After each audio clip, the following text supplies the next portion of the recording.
El día que compré mi piso, mi suegra tenía 100.000 euros en el banco, pero no me prestó ni un céntimo.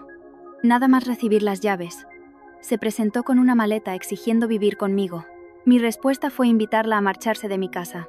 El día que sostuve las llaves y entré en mi nuevo hogar, la alegría que sentí no fue tan plena como había imaginado. Había algo que me oprimía el pecho. Una mezcla de alivio por haber alcanzado por fin aquello por lo que había luchado durante tantos años, y un agotamiento extremo, como si los meses anteriores me hubieran arrancado la piel a tiras. Apenas había tenido tiempo de dejar el bolso en el suelo, ni de sentarme a respirar un segundo, cuando el traqueteo de unas ruedas de maleta sobre las baldosas del portal resonó en el exterior. Un sonido rítmico, metálico y desagradablemente estridente. Me giré para mirar y, en un instante, mi cuerpo se quedó rígido. Mi suegra, Pilar, estaba de pie justo delante de la puerta, vestida con un traje rojo chillón, como si fuera a una fiesta. Con una mano arrastraba una maleta casi tan grande como ella, y con la otra sujetaba un bolso que parecía a punto de estallar. Detrás de ella, mi cuñada, Beatriz, cargaba con 2 cajas voluminosas, mientras sus ojos recorrían el lugar como si estuviera inspeccionando una propiedad que ya le pertenecía. Antes de que pudiera decir nada, Pilar entró directamente en el piso, sin preguntar, sin felicitarme y sin esperar a que la invitara a pasar. Dio una vuelta por el salón, su mirada barriendo desde el techo hasta el suelo, desde el sofá hasta el mueble de la televisión, para detenerse finalmente en el ventanal que daba a la terraza. Asintió con la cabeza y soltó, con una naturalidad pasmosa, como si fuera algo ya decidido de antemano. Bueno, el piso no está mal. A partir de ahora me quedo con el dormitorio que da a la terraza. La gente mayor necesita aire fresco. Me quedé allí, con el manojo de llaves todavía en la mano, sintiendo como si un jarro de agua helada me recorriera de la cabeza a los pies. No podía creer lo que acababa de oír. Este piso, por el que tuve que vender el coche al que tanto cariño tenía, por el que recorté casi todos mis gastos personales, y me quedé trabajando hasta las 2 o 3 de la madrugada, durante todos esos meses de esfuerzo, de negociar la hipoteca con el banco, de calcular cada euro. Nadie de la familia de mi marido estuvo a mi lado, y ahora entraban y hablaban como si esta casa hubiera sido suya desde siempre. Mi marido, Mateo, que estaba a mi lado, mostró una breve expresión de incomodidad. Esbozó una sonrisa forzada y dijo en voz baja, como queriendo apaciguarme: «Mamá solo quiere ayudarnos. Estar aquí para echarnos una mano, cariño». Aquellas palabras fueron como echar gasolina al fuego que ardía en mi interior. Miré la maleta plantada en medio del salón, observé cómo se movían por mi casa con una familiaridad insultante, y me di cuenta de que este hogar, antes siquiera de poder sentir lo mío, ya estaba siendo invadido. Respiré hondo, tratando de mantener la voz lo más calmada posible, y pregunté directamente: «Mamá, ¿por qué has traído tus cosas?». Se giró, y me miró como si yo fuera una niña que acababa de hacer una pregunta obvia. Su voz era tan indiferente que resultaba gélida.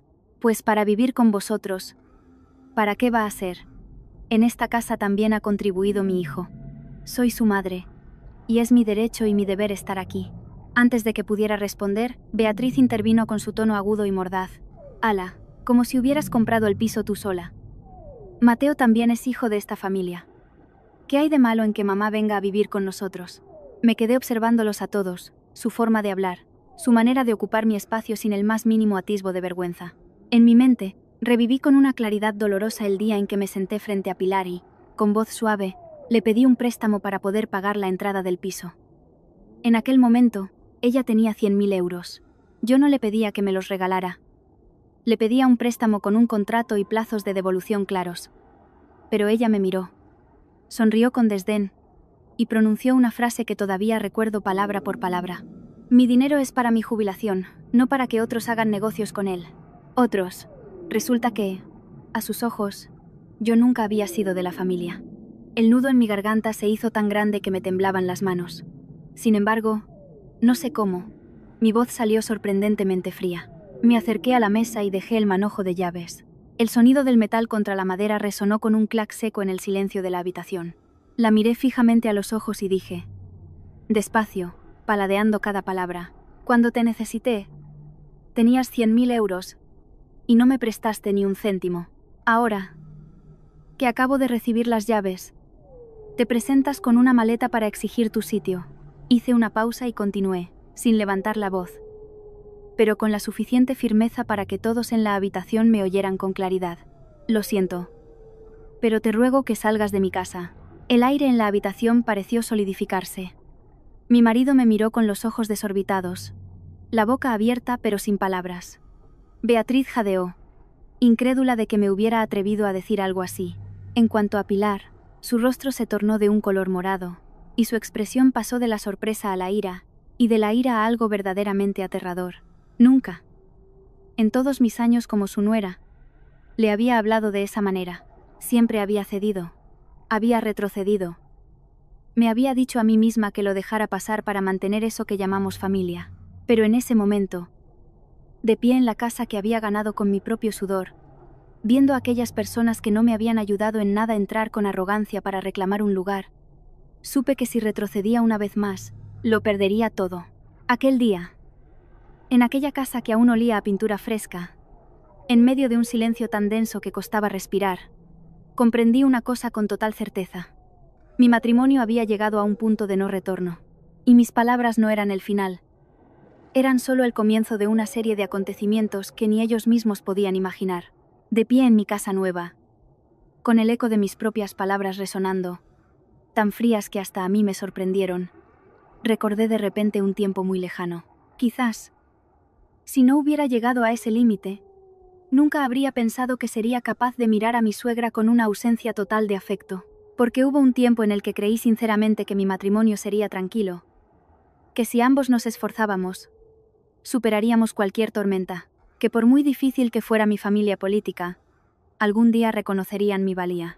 Cuando nos casamos, Mateo me parecía un hombre bueno, de pocas palabras y formal. No era un adulador ni sabía decir cosas bonitas, pero transmitía una sensación de decencia y honestidad. Fue esa calma la que me convenció de que había elegido al hombre adecuado. Pensaba que la valía de una mujer no se medía por la riqueza de su marido, sino por si era un hombre responsable que se preocupaba por su familia. Y yo creía que Mateo era así. Los primeros años vivimos en un pequeño piso de alquiler, en una callejuela tranquila. Era estrecho, agobiante en verano, y con humedades en las paredes durante el invierno. Pero, para mí, aquella época tenía algo de cálido. Yo trabajaba en una empresa de diseño de interiores. Era un trabajo exigente y estresante, pero mi sueldo era mejor que el de mi marido. Mateo era administrativo, con un salario modesto, pero siempre me decía con una voz muy segura: aguantemos unos años más y compramos un piso. No quiero que vivas de alquiler para siempre. Esa simple frase era suficiente para que todo mi esfuerzo cobrara sentido. Empecé a trabajar más horas, fuera de mi horario. Aceptaba proyectos por mi cuenta. Por las noches, me quedaba hasta tarde frente al ordenador. Había noches en que los ojos me escocían y la espalda me dolía, pero la idea de estar un día en mi propia casa me daba fuerzas para seguir. Recorté gastos en todo: ropa, cosméticos, salidas con amigos.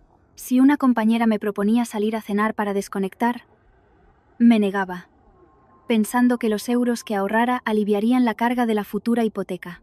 En aquel entonces no me sentía desgraciada, sentía que estaba construyendo nuestro futuro.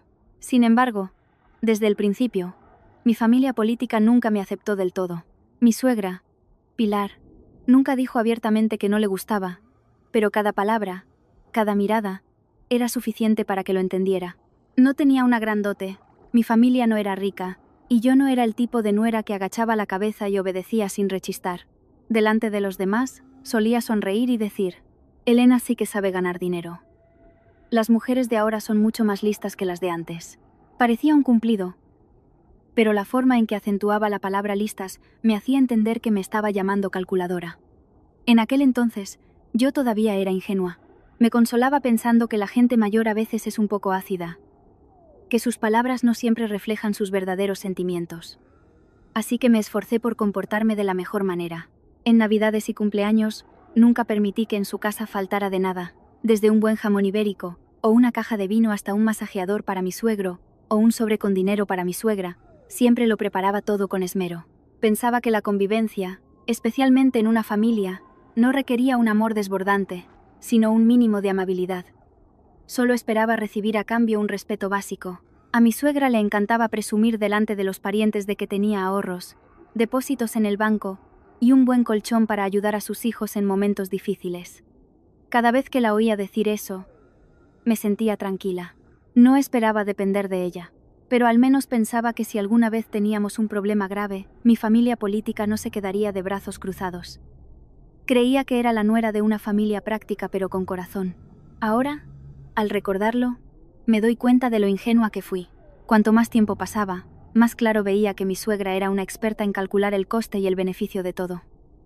Para ella, dar algo siempre implicaba recibir algo más grande a cambio. Si hoy ayudaba a alguien, mañana lo contaría 10 veces para que todos supieran de su generosidad.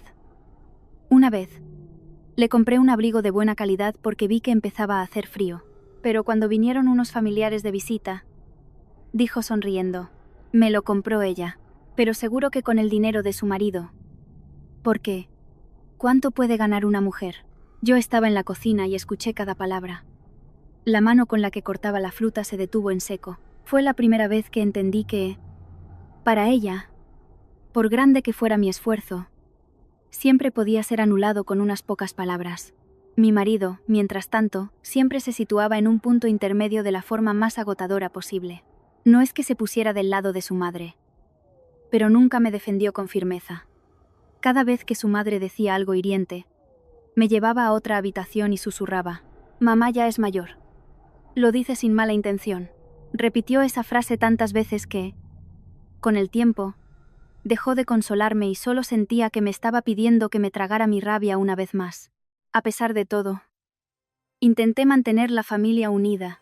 Pensaba que tener una suegra difícil era algo común, y que mientras mi marido y yo remáramos en la misma dirección, todo se podría solucionar. Puse toda mi fe en la futura casa como una vía de escape. Creía que con nuestro propio espacio, con una puerta que cerrara nuestras espaldas, los roces disminuirían.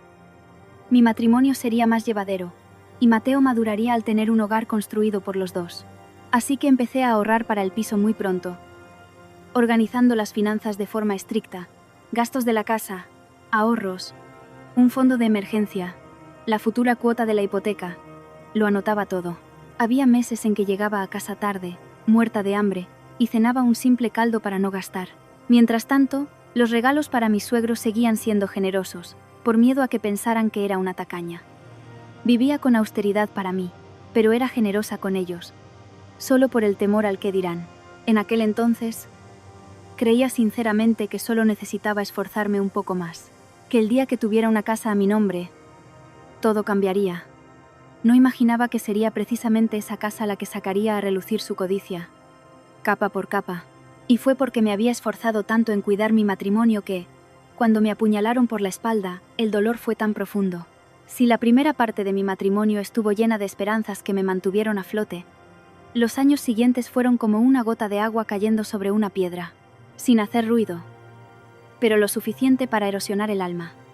El conflicto con mi familia política no empezó con una gran pelea, surgió de cosas pequeñas, tan pequeñas que si se las contara a un extraño, probablemente me diría que le daba demasiadas vueltas, pero solo quien lo vive sabe que hay cosas que no duelen de inmediato, sino que se repiten una y otra vez. Se repiten hasta que un día ya no sabes si eres una nuera o el cajero automático de toda una familia. Empecé a darme cuenta de esto cada vez que en casa de mis suegros surgía un imprevisto. Siempre que se necesitaba dinero, la primera a la que se mencionaba era a mí, no a su hijo. Un día, estando en el trabajo, recibí una llamada de mi suegra. Su voz sonaba más dulce de lo habitual, casi como si llamara para preguntar qué tal estaba. Me dijo que Beatriz quería cambiarse de móvil porque el suyo sacaba las fotos borrosas y le daba vergüenza en su círculo social. Luego bajó la voz, como si pidiera un favor insignificante. Tú que tienes más posibilidades, échale una mano a tu hermana. Es joven. Necesita un buen móvil para estar a la altura de sus amigas. Escuché en silencio durante unos segundos. Su forma de pedir las cosas siempre era igual. Palabras suaves, pero un tono que sonaba a orden, como si me estuviera asignando una tarea que me correspondía. En otra ocasión, a mi suegro le dolía la espalda y fue a varias sesiones de fisioterapia. Que una persona mayor tenga achaques es normal. Y nunca he escatimado en gastos médicos para mis padres ni para los suyos. Pero fue la forma en que mi suegra planteó el tema lo que me dolió. No dijo tu padre necesita tratamiento y este mes andamos justos. Me llamó directamente y me dijo, organízate y tráenos algo de dinero. Tu padre tiene que empezar un tratamiento completo. Esa misma noche, al salir del trabajo, Pasé por su casa para llevarles el dinero. Lo cogió rápidamente, dobló el sobre y se lo guardó en el bolsillo, como si fuera lo más natural del mundo. Ni una palabra de agradecimiento, ni un gesto de reconocimiento. Al contrario, sonrió delante de mi suegro y dijo: «Bueno, al final, el dinero de la nuera es también de mi hijo. No hay por qué ponerse formales». La frase, que pretendía sonar familiar, me heló la sangre. El dinero que yo ganaba con mi trabajo, a través de su boca, se convertía en un simple apéndice del mérito de su hijo. Hubo incidentes aún más pequeños, pero los recuerdo con claridad. Una vez, como hacía frío y su piso era bajo y húmedo, les regalé un deshumidificador bastante caro. Lo elegí con cuidado, comparando modelos, solo para que estuvieran más cómodos. Cuando se lo llevé, lo aceptó sin mostrar ni alegría ni disgusto. No le di importancia, pero, unos días después, con unos parientes de visita, volvió a sonreír y a decir delante de todos: «Nos lo compró ella, pero seguro que con el dinero de su marido, porque el sueldo de una mujer no da para mucho». Yo estaba en la cocina sirviendo agua y casi la derramó. Era siempre la misma táctica, la forma en que anulaba cualquier esfuerzo mío con un comentario a medio camino entre la broma y la verdad, para que su hijo siempre quedara como el benefactor y yo como la que vivía a su costa. Este tipo de comentarios se repitieron tanto que poco a poco fui entendiendo algo muy triste. A ojos de mi suegra, todo lo que yo hacía podía ser menospreciado. Si daba, era mi obligación. Si hacía, era lo que se esperaba de mí. Pero si me negaba una sola vez, me convertía al instante en la nuera calculadora, la que solo pensaba en el dinero y no en la familia. Lo que más me agotaba era que mi marido lo presenciaba todo. Oía perfectamente lo que decía su madre. Veía mi incomodidad, pero siempre optaba por llevarme a un rincón y susurrar: «Venga, no te lo tomes a mal. A mamá le gusta aparentar, por eso dice esas cosas». Al principio, me obligaba a creerle, pero después de oírlo tantas veces, comprendí. No era una frase de consuelo, era su forma de exigirme que siguiera callando. Él no me defendía, solo quería que yo aguantara para que, en apariencia, todo siguiera en calma. Y esa calma siempre se conseguía a costa de mi bienestar. Cada vez que íbamos a su casa, mi suegra tenía otra costumbre que me resultaba muy incómoda. Me preguntaba con todo detalle sobre mi sueldo, mis bonus, mis ahorros, qué tenía invertido y qué guardaba en efectivo. En apariencia, lo hacía por interés. ¿Te han dado una buena paga extra este año, hija? Seguro que ya tienes un buen pellizco ahorrado. Los jóvenes tenéis que saber acumular. Y es bueno que los mayores sepamos con qué contáis para planificar. Pero su mirada inquisitiva me hacía entender que no preguntaba por cariño, sino para medir y calcular. Y así era. En cuanto sabía que tenía algo ahorrado, a los pocos días surgía un imprevisto que requería dinero, una derrama de la comunidad, una reparación en el tejado, o que Beatriz necesitaba un poco de capital para empezar un negocio online, y que ya me lo devolvería. El talento de mi suegra era disfrazar cualquier excusa para que sonara razonable. No robaba ni exigía el dinero directamente, pero, paso a paso, te arrinconaba en una posición en la que era muy difícil negarse. Y si yo dudaba, su rostro se ensombrecía al instante, como si estuviera defraudando a la familia que tanto me había acogido. Hay un pequeño detalle que recuerdo con especial claridad. Un día, estábamos comiendo todos juntos, y la conversación derivó hacia el tema de la vivienda. Se me escapó decir que, si algún día comprábamos un piso, mi sueño era tener un pequeño rincón junto a la ventana con un sillón y una estantería, para poder leer unas páginas por la tarde y relajarme. Lo dije sin más, porque era un deseo sincero y sencillo. Pero mi suegra, al oírlo, soltó una risita sarcástica. «Todavía no tienes casa y ya estás soñando con un rincón para mirar el sol. Preocúpate primero de ganar dinero, hija». El resto de la mesa rió para quitarle hierro al asunto. Solo yo me quedé en silencio. Pensándolo bien, su comentario no era solo una burla. Era un recordatorio de que, a sus ojos, yo solo tenía valor cuando producía dinero.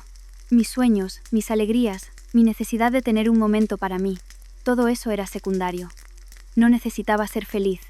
Solo necesitaba saber cómo ganar dinero y cómo entregarlo cuando su familia lo necesitara. A partir de entonces, un nudo empezó a formarse en mi interior. Seguí siendo respetuosa, comportándome correctamente, haciendo regalos generosos para que nadie pudiera criticarme. Pero ya no miraba a mi suegra con la misma confianza. También empecé a ver claramente la debilidad de mi marido. Esa clase de debilidad que con el tiempo hace que una mujer se sienta completamente desamparada. Aún así, en aquel momento, seguía creyendo que las cosas podían cambiar. Pensaba que los roces eran frecuentes porque no teníamos nuestro propio hogar, que al vivir dependiendo de las relaciones que nos rodeaban, me veía arrastrada a esas situaciones. Seguía diciéndome a mí misma que solo tenía que aguantar un poco más, que en cuanto comprara el piso, cerrara la puerta y viviera mi propia vida, todo sería diferente. Fue esa creencia la que me mantuvo en pie un poco más, antes de darme cuenta de que me había equivocado desde el principio. Y fue precisamente porque aún conservaba esa fe ingenua que, cuando la oportunidad de comprar un piso se presentó de verdad, pensé que sería el punto de inflexión que cambiaría nuestras vidas. Después de años de ahorro, por fin encontré un piso que cumplía con todo lo que deseaba. No era demasiado grande ni lujoso, pero estaba bien ubicado, bien comunicado y con toda la documentación en regla. Y lo más importante, el precio estaba dentro de nuestras posibilidades si juntaba todos mis ahorros y pedía una hipoteca. Para otros, era solo un piso. Para mí, era el sueño por el que había pasado hambre. Había renunciado a caprichos y había trabajado hasta el amanecer durante años. Llevé toda la documentación a casa y me senté a calcular cada partida. Mis ahorros cubrían una parte importante, y el banco podía financiar el resto. Sin embargo, para poder dar la señal y asegurar la compra rápidamente, me faltaba una cantidad. No era una suma tan grande como para ser inasumible, pero tampoco tan pequeña como para conseguirla de un día para otro. Le di vueltas durante varios días. No quería pedir un préstamo rápido por los altos intereses, ni pedirle a mis amigos y quedar en deuda. La única opción que me quedaba era la familia de mi marido. Sinceramente, si hubiera sido por mí, nunca habría abierto la boca. No por falso orgullo, sino porque sabía perfectamente cómo era mi suegra. Pero fue Mateo quien me lo sugirió. Se sentó a mi lado, mirando la hoja de cálculo llena de números, y dijo: «Mamá tiene dinero ahorrado. Si le pedimos un préstamo por unos meses, seguro que nos ayuda. Al fin y al cabo, es para que nos establezcamos». Lo miré durante un largo rato, como para asegurarme de que no había oído mal. Al ver mi duda, añadió: «Te lo tomas todo demasiado a pecho. Es un préstamo, no le estamos pidiendo que nos lo regale. Es de la familia. ¿De verdad crees que no nos ayudaría a comprar nuestra casa?». Fueron sus palabras las que me hicieron ceder y asentir. Pensé que quizás debía intentarlo. Al fin y al cabo, no era un capricho personal. Comprar un piso era para tener un hogar estable, para dejar atrás la incomodidad del alquiler.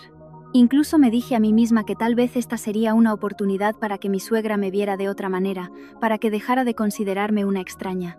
El día que fuimos a su casa, llevé una bandeja de pasteles. Al llegar me senté y, con mucho tacto, empecé a explicar la situación, eligiendo mis palabras para que nadie pudiera acusarme de ser irrespetuosa. Le expuse claramente que era un préstamo temporal para poder dar la señal, que lo devolvería en pocos meses, y que estaba dispuesta a firmar un contrato, con una fecha de devolución concreta. Incluso le ofrecí pagarle un interés más alto que el del banco. Hablé con claridad porque quería que entendieran que iba como alguien que pide un préstamo formalmente, no como alguien que pide limosna. Al principio, Pilar escuchaba, tamborileando los dedos en el brazo del sillón, sin ninguna expresión, pero a medida que hablaba, su rostro fue cambiando. Justo cuando terminé, se reclinó hacia atrás, esbozó una sonrisa despectiva y dijo, arrastrando las palabras: «Mi dinero es para mi jubilación, no para que otros hagan negocios con él». La palabra otros la pronunció con tanta claridad que sentí como si me hubieran arrojado un cubo de agua helada a la cara. Me quedé paralizada durante unos segundos. No esperaba que aceptara de inmediato, pero tampoco que me rechazara de esa manera. Antes de que pudiera recuperarme, Beatriz, que estaba sentada a su lado, intervino con una voz zalamera pero afilada. «Mamá tiene razón en guardar su dinero. Con los tiempos que corren, nunca se sabe. Y si luego te divorcias y te quedas con el piso, la familia lo pierde todo». Al oír eso, sentí como si alguien me estuviera estrujando el corazón. Nunca había cogido un céntimo de esa familia, ni había hecho nada para que desconfiaran de mí hasta ese punto, y sin embargo, a sus ojos, ya me habían juzgado como una oportunista que esperaba el momento de quedarse con sus bienes y desaparecer. Me giré para mirar a mi marido, no en busca de ayuda, sino esperando que al menos dijera algo para poner las cosas en su sitio, que aclarara que éramos un matrimonio y que yo no era la persona que estaban insinuando.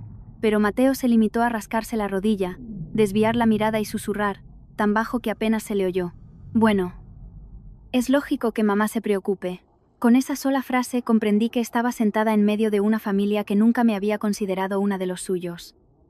Pilar, al ver que su hijo no se oponía, se envalentonó, frunció los labios y añadió, con un tono a medio camino entre el consejo y la burla: si tienes medios para comprar, compra. Pero no te metas en algo que no puedes pagar para luego ir pidiendo préstamos. Pobre hijo mío. Sus palabras hicieron que se me encendiera la cara. Ese piso lo había encontrado yo. Era mi dinero el que constituía la mayor parte del pago. Y la cantidad que faltaba era solo para asegurar la oportunidad. Pero en su boca, yo me convertía en una ambiciosa ilusa que estaba arrastrando a su hijo a la ruina. Quise responder. Quise preguntar por qué. Cuando yo pagaba las facturas médicas, las derramas y tantas otras cosas, nadie decía pobre hijo mío. Quise preguntar qué había hecho tan mal para que me trataran con esa desconfianza y ese desprecio. Pero al final no dije nada. Me limité a enderezar la espalda, apretar los labios, conservar la poca dignidad que me quedaba y levantarme para despedirme. Durante todo el camino de vuelta a casa, mis manos temblaban sobre el volante. No lloré de inmediato. El dolor que sentía no era de tristeza, sino de una humillación que me dejó paralizada.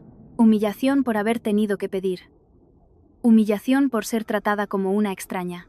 Y lo más doloroso era que mi marido había estado allí, escuchando cada palabra, y se había quedado callado, como si mi herida no fuera lo suficientemente importante como para que él alzara la voz. Esa noche no dormí. Saqué de nuevo todos mis cálculos, el contrato, mis cuentas de ahorro, mis inversiones, mi fondo de emergencia. Lo repasé todo una y otra vez hasta que se me nubló la vista. Decidí vender mi coche, ese que tanto quería y que había comprado con mi propio esfuerzo.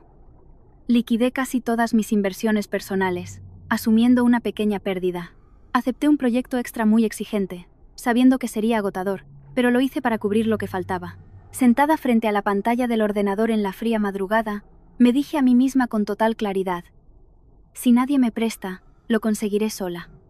No me voy a morir por su negativa, pero fue a partir de esa noche cuando algo dentro de mí se rompió para siempre. Dejé de ver a mi suegra como familia. Y por primera vez, anoté en mi memoria una deuda que no era de dinero, sino de desprecio.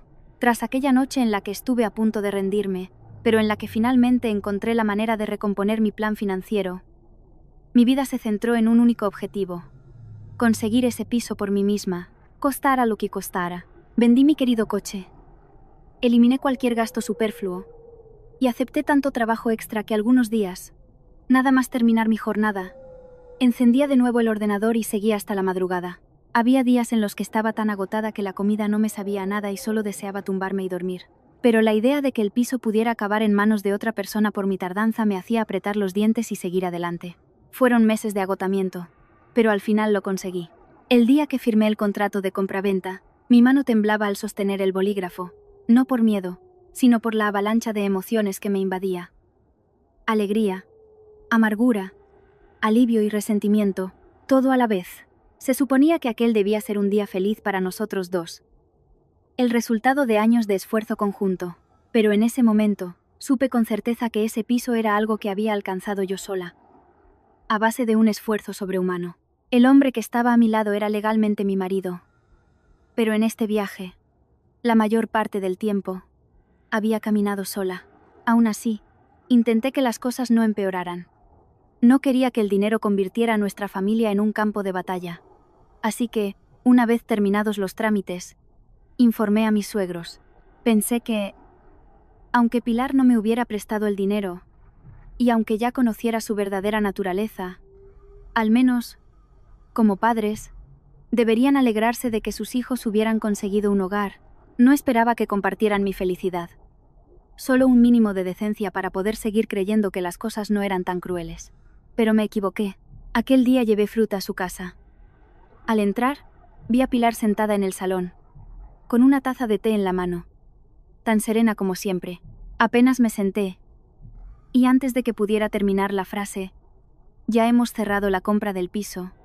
Ella levantó la vista y preguntó, sin una sola palabra de felicitación, sin un cuánto os ha costado conseguirlo. ¿A nombre de quién están las escrituras? Su pregunta me dejó sin aliento. La miré y sentí como algo se hundía dentro de mí. Resultó que eso era lo único que le importaba, no cómo lo había conseguido, ni lo duro que había trabajado, ni que por fin tuviéramos un lugar estable. Solo le importaba qué nombre figuraba en ese papel. Le respondí con la verdad, porque en ese momento no pensé que ocultarlo sirviera de algo. Le expliqué que la mayor parte del dinero provenía de mis ahorros y que, para agilizar los trámites legales, las escrituras estaban a mi nombre. No había terminado de hablar cuando dejó la taza sobre la mesa con un golpe seco. Su rostro se ensombreció y su voz se volvió gélida. ¿Qué clase de nuera pone la casa a su nombre? ¿Qué clase de familia es esta? Me quedé en silencio, sin saber qué responder. Beatriz, que estaba cerca, soltó una risita sarcástica, de esas que ofenden con solo oírlas. Dijo, arrastrando las palabras. Dice que compra para la familia. Pero al final lo pone todo a su nombre. ¿Qué lista es? Sentí un nudo en la garganta. Tantos meses agotándome para conseguir ese piso. Tantos años aguantando en esa familia. Y a sus ojos, todo se resumía en ser lista. Nadie me preguntó qué había tenido que sacrificar.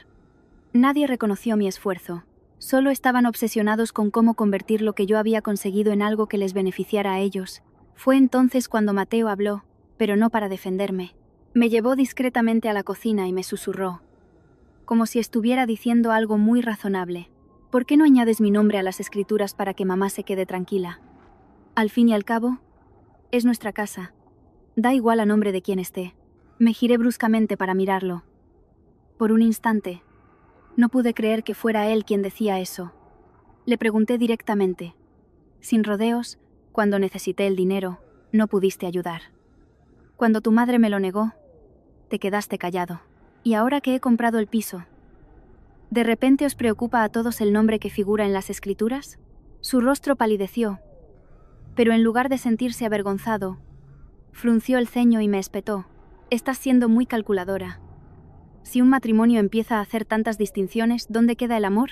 Me dieron ganas de reír y llorar al mismo tiempo. Resultó que, cuando yo cargaba con todo el peso, era lo normal. Pero cuando protegía el fruto de mi esfuerzo, me convertía en una calculadora. La tensión estalló de verdad durante la cena de esa noche. Estaban todos. Mi suegro, mi suegra, mi marido y Beatriz. El ambiente era pesado desde el principio. Sabía que no habían olvidado el tema del piso.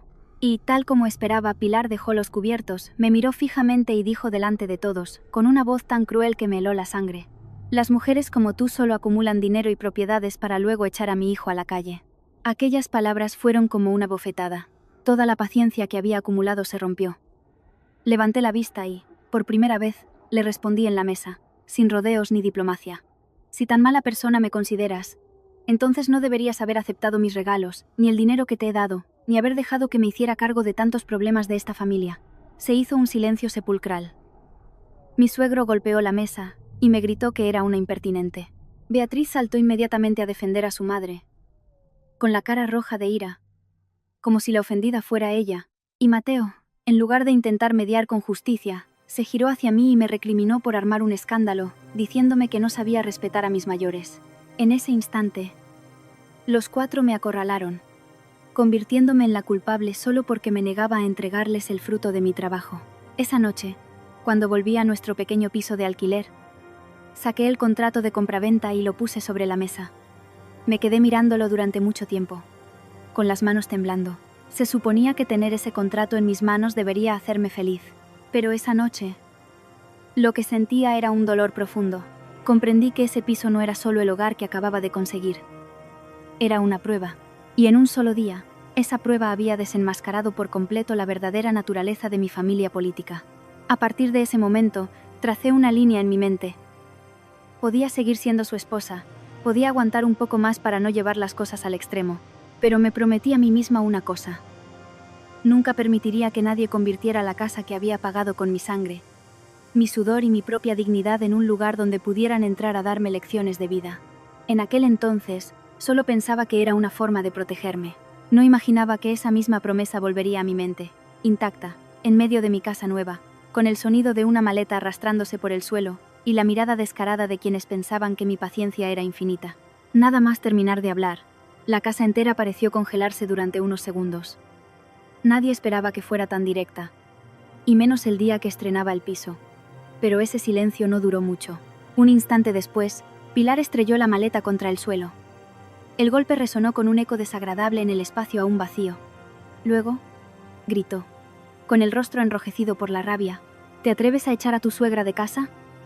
Eres una maleducada, una desvergonzada. Sus gritos, agudos y cortantes, llenaron el aire, haciendo que la atmósfera, ya de por sí tensa, se volviera irrespirable.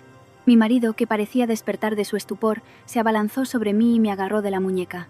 Apretó con fuerza y siseó, en un tono bajo pero lleno de furia: «Cálmate, Elena. Hablemos las cosas como es debido». Aunque parecía que intentaba mediar, su gesto de apartarme a un lado mientras él se giraba hacia su madre me dejó muy claro lo que estaba pasando.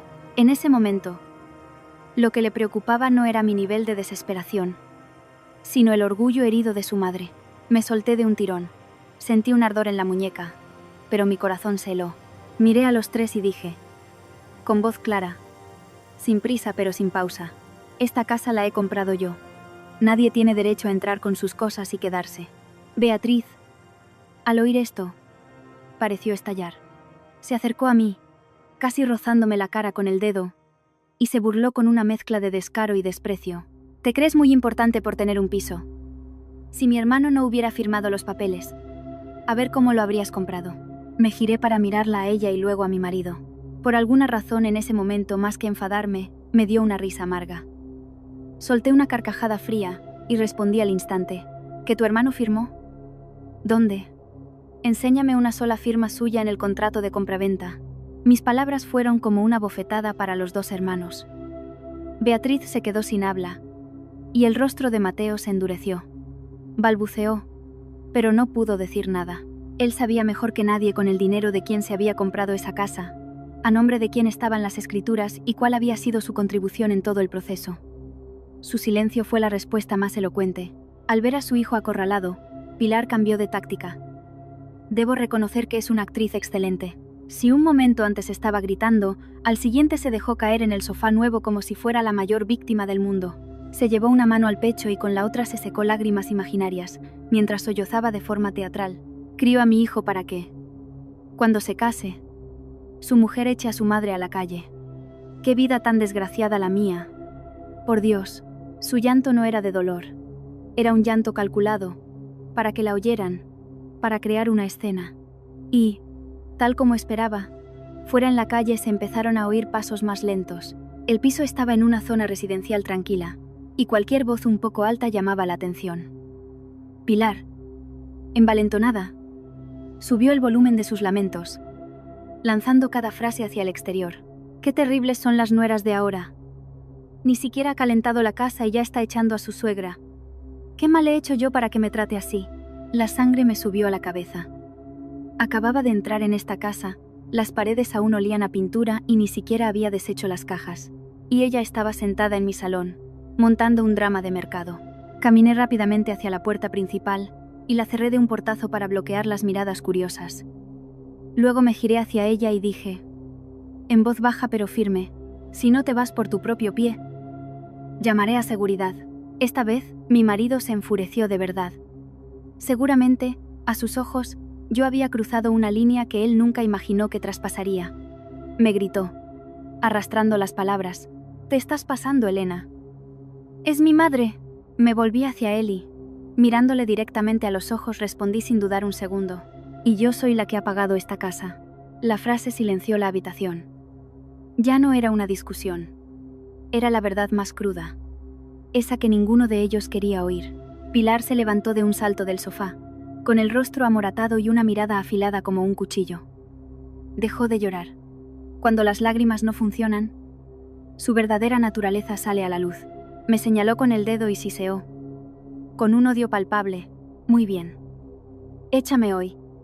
Pero luego no te quejes si no te dejo vivir en paz». Si hubiera sido la Elena de hace unos años, probablemente me habría asustado. Habría bajado la voz para mantener la paz.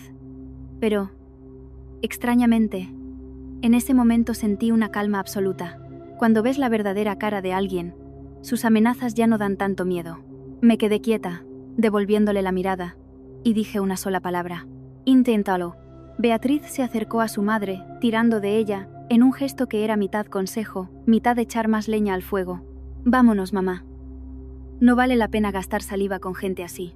Pero antes de irse, me lanzó una mirada llena de veneno. Mateo, por su parte, se quedó paralizado en medio del salón, mirando alternativamente a su madre y a mí, con el rostro pálido de rabia y humillación. Pero su humillación no era por el comportamiento de su madre, sino porque, por primera vez, no podía usar sus típicas frases conciliadoras para obligarme a ceder. Finalmente Pilar agarró su maleta y se dirigió a la puerta. Las ruedas chirriaron contra el suelo de forma desagradable. Beatriz la siguió con sus cajas, murmurando insultos. Mi marido dio unos pasos, como si quisiera decir algo. Cuando llegaron al umbral, Pilar se detuvo de repente. Se giró y me miró. Ya no era la mirada de una suegra ofendida. Era la mirada de alguien a quien le han arrebatado un botín que creía seguro. En su expresión había rabia, humillación, veneno y un rencor tan profundo que supe que no lo olvidaría fácilmente. Yo me quedé inmóvil, apretando las llaves con tanta fuerza que me dolían las palmas de las manos. En el momento en que la puerta se cerró tras ellos, comprendí una cosa. Esto no había terminado. Era solo el primer disparo. Y esa mujer, la que acababa de arrastrar su maleta fuera de mi casa, no se rendiría tan fácilmente. La puerta apenas se había cerrado cuando comprendí que Pilar no iba a permitir que la historia terminara con ella siendo expulsada de mi casa. Para una persona como ella, perder su autoridad frente a su nuera era una humillación, pero que los vecinos la vieran era 10 veces peor. Y cuanto más vive una persona de las apariencias, más crueles y rastreras son sus acciones cuando se sienten heridas en su orgullo. Lo sabía, pero no imaginé que actuaría tan rápido.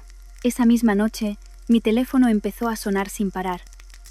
Primero una llamada, luego otra, y después una avalancha, hasta el punto de que la pantalla no se apagaba antes de volver a iluminarse. Miré los nombres y sentí un escalofrío. Todos eran parientes de mi marido, tíos, primos, gente lejana que apenas me dirigía la palabra una vez al año. Pero esa noche, todos se acordaron de mí, y lo hicieron con un tono de agresividad increíble. Apenas descolgué, una voz al otro lado me espetó sin preámbulos. Elena, lo que has hecho es inaceptable.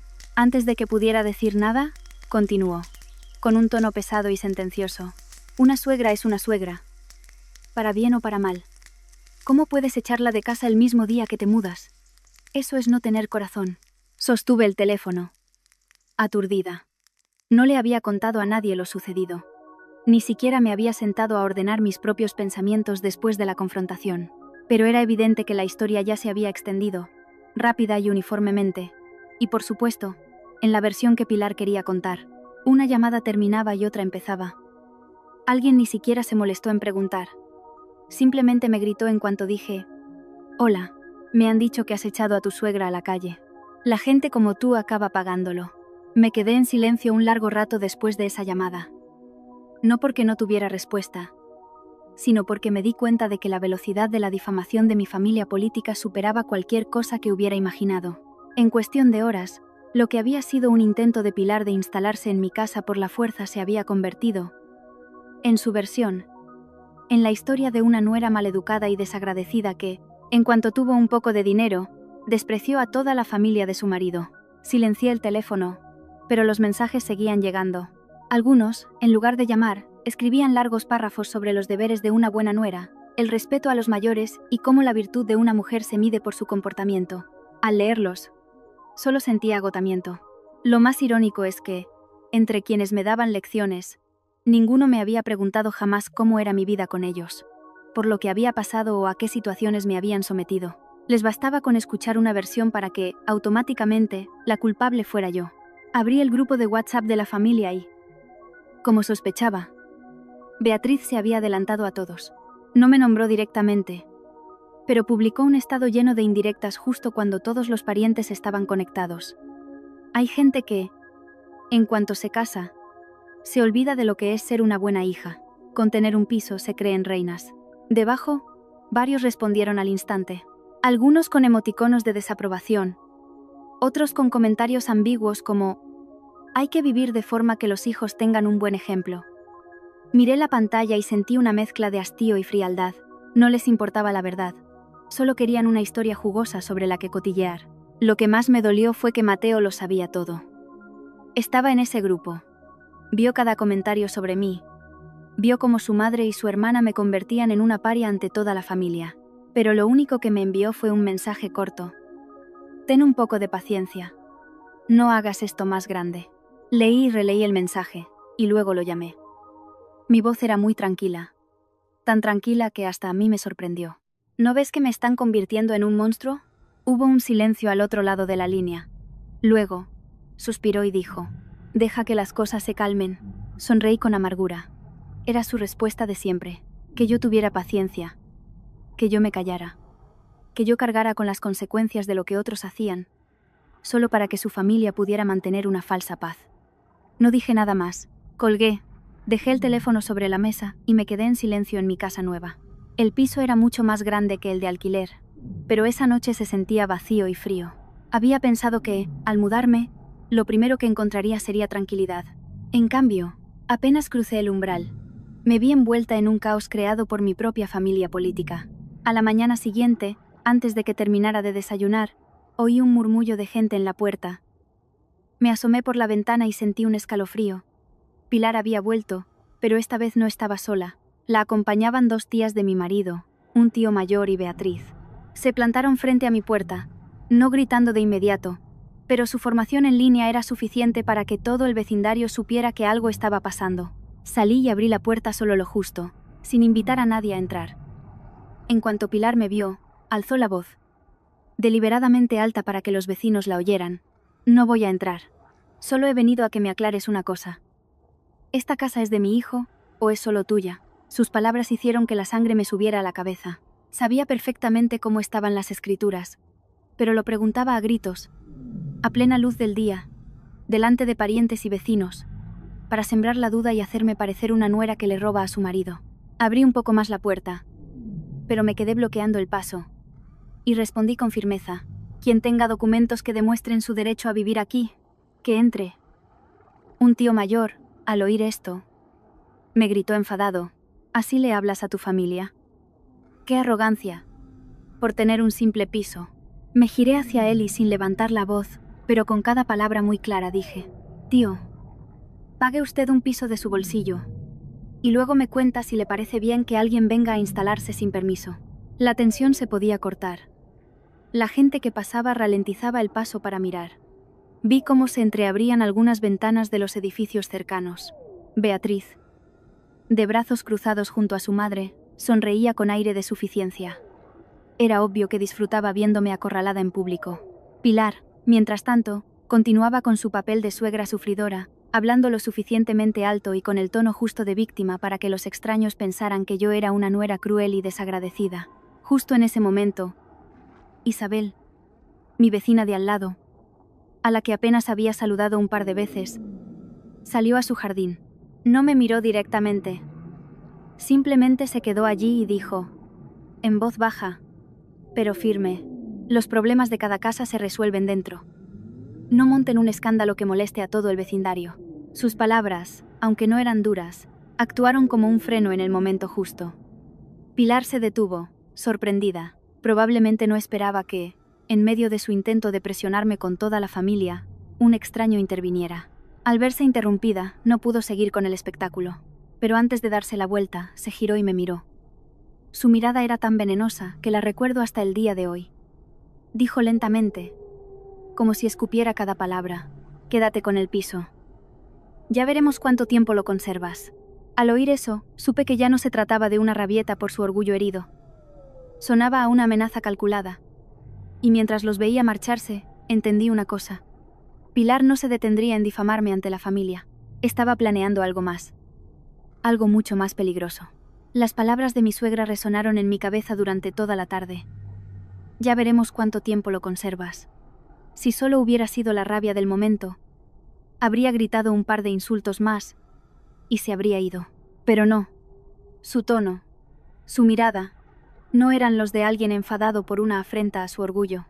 Eran los de alguien que tenía un objetivo en mente y al que yo le había bloqueado el paso. Me senté sola en el salón durante un buen rato, mirando a través del ventanal, inquieta. Desde que recibí las llaves, estaba agotada por las escenas, los lloros y las difamaciones. Pero cuanto más pensaba, más sentía que algo no cuadraba. Si solo hubiera querido vivir conmigo, no habría venido con maletas y cajas el primer día. Si solo hubiera querido doblegarme, no habría necesitado traer a toda la familia a la mañana siguiente. Todo estaba sucediendo demasiado rápido, de forma demasiado agresiva, como si tuvieran prisa por algo. A la tarde siguiente, salí a resolver unos asuntos de los muebles que faltaban. Al salir de la tienda, me encontré por casualidad con David, el agente inmobiliario que me había enseñado el piso. Me reconoció primero y, sonriendo, me hizo una pregunta que, aunque parecía normal, me alertó de inmediato. «Hola, Elena. ¿Todo bien?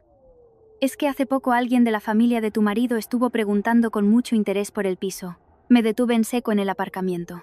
Apreté la carpeta que llevaba en la mano sin darme cuenta. Miré a David y le pregunté lentamente. ¿Quién preguntó? Él dudó un momento, como si temiera ser indiscreto, pero finalmente respondió. Unos días antes de que te dieran las llaves, vinieron a verme una señora mayor y un hombre. Los reconocí, porque los había visto merodeando por la zona, cuando viniste a ver el piso. Sentí un escalofrío. No necesitaba que me diera más detalles para saber quiénes eran esa señora mayor y un hombre. Tratando de mantener la calma, le pregunté. ¿Y qué querían saber? David se rascó la nuca y bajó la voz. Preguntaron por las escrituras, la titularidad, y cómo serían los trámites si en el futuro se quisiera añadir el nombre de otra persona. Yo supuse que era algo que habíais hablado en familia, así que les di información general. Me quedé paralizada. El sonido a mi alrededor se desvaneció. La llegada de Pilar con la maleta no había sido un impulso, ni siquiera una reacción a mi negativa anterior de poner la casa a nombre de los dos. Lo habían investigado, lo habían preguntado, lo habían planeado. Su intento de mudarse era solo el siguiente paso de un plan ya trazado. Antes de que pudiera asimilarlo, David añadió algo que me heló las manos. También preguntaron si, en caso de que el propietario quisiera vender rápidamente, había alguna forma de agilizar el proceso. Me pareció extraño, así que les dije que eso solo podía decidirlo el titular. Lo miré fijamente. En mi cabeza, algo hizo clic. Añadir un nombre. Venta rápida. No solo querían presionarme para que aceptara que vivieran conmigo, estaban explorando un camino para ir mucho, mucho más lejos. Le di las gracias a David, intentando parecer natural. Pero al darme la vuelta, sentí que las piernas me pesaban. Durante el camino de vuelta, mi mente no paraba de dar vueltas. Si solo fuera codicia, Pilar habría intentado instalarse para presionarme poco a poco. Pero si había preguntado por una venta, significaba que necesitaban dinero. Necesitaban dinero urgentemente. Y cuando la gente se ve acorralada por la necesidad, hace cosas mucho más arriesgadas. Esa noche, me quedé en el coche un buen rato antes de subir a casa. Rebusqué en mis recuerdos, cada palabra, cada gesto de mi suegra, de mi marido, de Beatriz. De repente, todo encajó. La prisa, la agresividad, la forma en que montaron un escándalo sin importarles el qué dirán. La reacción de Pilar al saber que el piso estaba solo a mi nombre. Nada de eso era por una simple cuestión de orgullo. Empecé a indagar a través de un antiguo conocido de mi marido. Alguien que sabía por encima los asuntos de su familia. Al principio, intentó evadir el tema. Pero al notar mi insistencia, finalmente me lo contó por teléfono en voz baja. ¿De verdad no lo sabes, Elena? Beatriz hipotecó la casa de tu suegra hace meses. Se metió en un negocio con unos socios, invirtió un dineral y lo ha perdido todo. Los prestamistas la están acosando. Sostuve el teléfono con la mano sudorosa. Pregunté, con una voz que no reconocí como la mía. ¿La casa de su madre está hipotecada? Al otro lado suspiró. Sí, lo han mantenido en secreto. Supongo que por miedo a que te enteraras. Parece que también pidieron dinero a prestamistas privados. Están hasta el cuello. Me quedé en blanco durante un largo rato después de colgar. Resultó que los 100.000 euros, ese dinero que Pilar guardaba con tanto celo y del que no quiso prestarme ni una pequeña parte, ya no estaban intactos. No los guardaba por prudencia. Los guardaba para financiar en secreto las desastrosas aventuras empresariales de su hija. Me lo negó a mí no porque temiera que no se lo devolviera, ni por asegurar su jubilación. Como dijo, simplemente, Yo no era su prioridad. Su dinero era para salvar a su hija. Lo que me pasara a mí le daba igual. Al pensar en eso, me eché a reír. Una risa breve, hueca, increíblemente amarga. Durante todo este tiempo, había cargado con la humillación de ser tratada como una extraña, de ser despreciada, de que desconfiaran de mí. Pensaba que, al menos a sus ojos, yo no era de fiar. Pero no. La verdad era aún más ridícula. Me habían apartado no por mis defectos, sino porque desde el principio nunca tuvieron la intención de tratarme con un mínimo de decencia.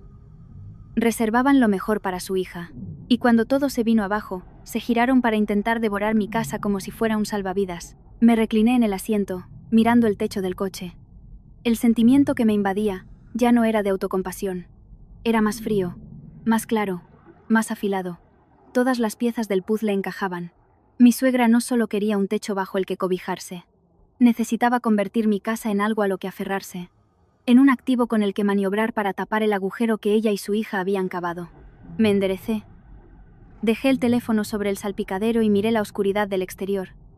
Y por primera vez desde que todo esto empezó, no sentí ni una pizca de duda. Si habían planeado quedarse con mi casa, yo no me limitaría a defenderla. Haría que pagaran por cada uno de sus cálculos a mis espaldas. Después de descubrir la verdad sobre la hipoteca de la casa de mi suegra, mi ira se transformó. Ya no era un enfado impulsivo. Lo que sentía era mucho más frío. Cuando descubres las verdaderas intenciones de alguien, la rabia se calma y da paso a la claridad. Sabía que seguir discutiendo, seguir permitiendo que trajeran a la familia para presionarme, solo me agotaría a mí.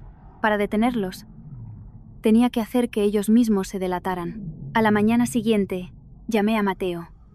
En cuanto descolgó, adopté un tono de voz tranquilo, como si la tensión de los últimos días se hubiera disipado.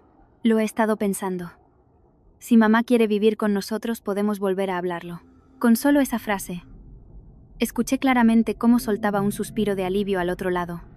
Su voz se suavizó al instante, con un toque de suficiencia que seguramente no notó. Sabía que lo entenderías. Al fin y al cabo, somos un matrimonio. Tienes que ser un poco más flexible. Al oír eso, se disipó mi última duda. Si antes me había engañado a mí misma pensando que él solo era débil, que temía a su madre o que no tenía el valor de defenderme, en ese momento comprendí que él no estaba en el medio. Había tomado partido por su madre desde el principio.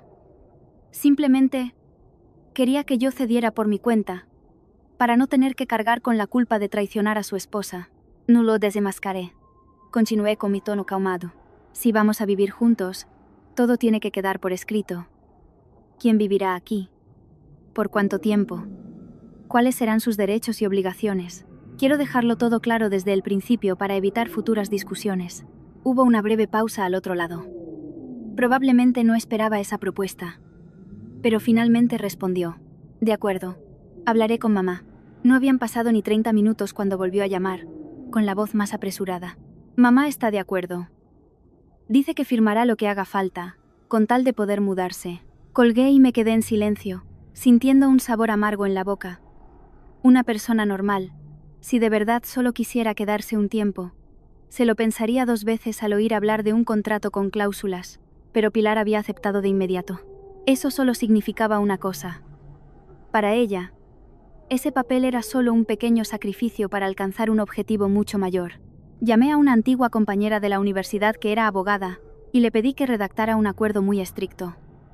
Le expliqué que no era un simple contrato de alquiler ni un permiso de residencia. Era un documento legalmente vinculante, lleno de responsabilidades y limitaciones. En él se especificaba que la persona residiría de forma temporal, con un plazo definido, que no podría traer a nadie más a vivir de forma permanente, que no podría interferir con los bienes de la casa, que no podría reclamar ningún derecho de propiedad y, sobre todo, que no podría utilizar la dirección para ningún tipo de transacción, hipoteca o venta. Leí y releí cada cláusula, ajustando cada palabra para que no dejara ningún resquicio legal. Esa tarde los cité a todos en el salón de mi casa. Esta vez, Pilar vino sin maleta, pero con la misma mirada de siempre, entre cautelosa y codiciosa. Beatriz se sentó a su lado, moviendo la pierna nerviosamente, con aire indiferente pero sin dejar de examinar cada rincón. Mateo se sentó frente a mí, intentando parecer conciliador, como si estuviera allí para sellar la paz. Puse el acuerdo sobre la mesa y lo deslicé hacia ellos. Si quieres vivir aquí, mamá, lee esto atentamente y fírmalo. Como he dicho, quiero que todo esté claro para que luego nadie pueda decir que ha habido malentendidos. Pilar cogió el papel, al principio con aire despreocupado, pero a medida que leía, su expresión se fue agriando. Cuando llegó a la cláusula que le negaba cualquier derecho sobre la propiedad, su mano se detuvo. Beatriz se asomó para leer y frunció los labios. Mateo fingió beber un sorbo de agua, pero vi cómo apretaba la mandíbula. Pilar levantó la vista y, con un tono más ácido, preguntó: ¿Es necesario ser tan estricta? Somos familia. Esto parece un contrato de negocios, respondí al instante, con voz suave. Precisamente porque somos familia, tiene que estar todo claro. No quiero que en el futuro digas que te estoy presionando, ni que nadie convierta mi casa en una situación de hechos consumados. El ambiente se volvió pesado. Sabía que estaban incómodos, pero finalmente, después de intercambiar miradas con su hijo y su hija, Pilar cogió el bolígrafo y firmó. Lo hizo con un trazo rápido y fuerte, no como alguien que acepta de buen grado, sino como quien aprieta los dientes esperando una nueva oportunidad. Vi cómo la punta del bolígrafo se hundía en el papel y supe que estaba cediendo, pero no por buscar la paz, sino para poder poner un pie dentro de la casa. Recogí el documento. Lo revisé como parte del trámite y lo dejé sobre la mesa. Y justo cuando los tres parecían respirar aliviados, levanté la vista. Miré fijamente a Pilar y le hice una sola pregunta. «Ahora que has firmado, mamá, ¿puedo preguntar dónde está vuestra antigua casa?» La habitación pareció quedarse sin aire. Nadie se movió. Beatriz fue la primera en reaccionar, pero no con palabras. Su rostro se puso blanco como el papel. Mateo desvió la mirada, apretando la mano que tenía sobre la rodilla, y en los ojos de Pilar, la arrogancia de hacía un momento se desvaneció. No les di tiempo a reaccionar. Continué, con el mismo tono de voz, pero con palabras que caían como piedras. ¿O es que esa casa ya está hipotecada y ahora pretendes usar la mía para conseguir dinero? Pilar golpeó la mesa con la mano. El vaso de agua vibró con un tintineo. Me miró con los ojos encendidos y siseó. ¿Quién te ha contado esas mentiras? Ten cuidado con lo que dices. No me alteré ni entré en su juego. Simplemente saqué mi teléfono y puse a reproducir la grabación de la llamada que había tenido con el conocido de mi marido. La voz del hombre resonó con claridad en el silencio de la habitación, hablando de cómo Beatriz había hipotecado la casa, de sus negocios fallidos, de los acreedores que la acosaban. Apenas duró unos segundos, pero fue suficiente para que el ambiente estallara. Beatriz se puso de pie de un salto, con los ojos desorbitados, temblando, queriendo negarlo todo pero sin poder. Pilar miraba alternativamente mi teléfono y a su hija, con una expresión de rabia y pánico. Mateo se giró bruscamente hacia mí, por primera vez sin su tono conciliador, y me gritó: «Has estado espiando a mi familia». Levanté la vista hacia él y, sin alzar la voz, pero con una frialdad que hasta a mí me sorprendió, respondí: «No, solo he estado protegiendo lo que es mío». Mis palabras cayeron, cortas y duras, y en ese instante vi que las tres personas que tenía delante ya no eran una familia buscando refugio, eran los culpables a los que acababa de arrancar la máscara, revelando exactamente lo que tanto se habían esforzado por ocultar. Cuando la grabación terminó, la habitación se sumió en un silencio tan denso que podía oír el tic-tac del reloj de la pared. Pero no duró mucho. Al verse sin escapatoria, con su última capa de mentiras arrancada, Pilar dejó de actuar. Ya no se llevó la mano al pecho, ni fingió llorar por el maltrato de su nuera. Se enderezó, sus ojos se inyectaron en sangre, y su voz se volvió dura, áspera y venenosa. «Sí, la casa está hipotecada». «¿Y qué? Eres la nuera. Si no ayudas tú, ¿quién lo va a hacer?» Al oírla, sentí un escalofrío. Incluso en ese momento no veía su error. No sentía vergüenza por haber mentido, ni remordimiento por haber puesto sus ojos en mi casa. En su mente, todo se reducía a una palabra: derecho. El derecho a que su nuera se sacrificara. El derecho a que lo mío se convirtiera en suyo. El derecho a que yo pagara las consecuencias de sus estúpidas decisiones y las de su hija. La miré directamente y, sin un ápice de temor, dije en voz baja, pero con palabras afiladas: «Ayudaste a tu hija a arruinarse. Y ahora vienes a exigirme que yo cargue con las consecuencias. ¿Me tomas por tonta?» Mis palabras tocaron una fibra sensible en Beatriz. Rompió a llorar, pero no era un llanto de arrepentimiento. Entre sollozos, Me miró con rabia y dijo con la voz quebrada pero aún desafiante: «Tienes dinero y no ayudas a la familia. Eres una egoísta. ¿Crees que con esa actitud te irá bien en la vida?»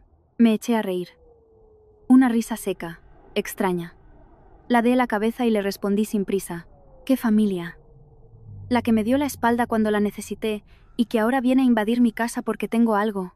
Beatriz se quedó sin palabras. Pilar rechinó los dientes. Y Mateo, que había permanecido en silencio como si estuviera clavado a la silla, finalmente habló. Pero lo que dijo hizo que algo dentro de mí se rompiera definitivamente. No le preguntó a su madre por qué había ocultado lo de la casa. No le recriminó a su hermana sus desastrosos negocios. Y mucho menos se disculpó conmigo por haberme dejado sola frente a todo. Lo primero que dijo, con un tono de fastidio, fue: «Al fin y al cabo, eres mi mujer. Si no nos ayudas, me dejas en mal lugar con mi familia». Me giré para mirarlo. Con una sola frase, años de matrimonio se desgarraron, mostrándome la podredumbre que había dentro. Para él, el bien y el mal no importaban. Que su propia familia hubiera intentado apropiarse de los bienes de su esposa tampoco importaba. Lo único que temía era quedar mal. Mi dolor, mis presiones, que me vieran como un salvavidas para sus deudas. Nada de eso le importaba. Sonreí con amargura. La decepción había superado el umbral del dolor y se había convertido en algo muy frío. Le dije lentamente: «Tú tienes miedo de quedar mal con ellos. Yo, contigo, ya lo he perdido todo». La habitación volvió a silenciarse. Nadie esperaba que fuera tan directa, especialmente Mateo. Sus labios se movieron, como si quisiera replicar, pero no pudo. No dejé que la conversación se desviara hacia un callejón sin salida. Abrí la carpeta que había traído y saqué un fajo de papeles que ya tenía preparados. El contrato de compraventa, el préstamo hipotecario, los justificantes de pago, las transferencias. Los coloqué uno a uno sobre la mesa. Como si estuviera presentando pruebas en un juicio, empujé los papeles hacia ellos. «Mirad bien. Este es el contrato. Este es el préstamo del banco. Y estas son todas las gestiones que hice yo sola. Todo está a mi nombre. Es el fruto de mi esfuerzo, y nadie tiene derecho a quitármelo». Pilar echó un vistazo a los documentos con una mezcla de rabia y odio. Odiaba enfrentarse a pruebas tan irrefutables.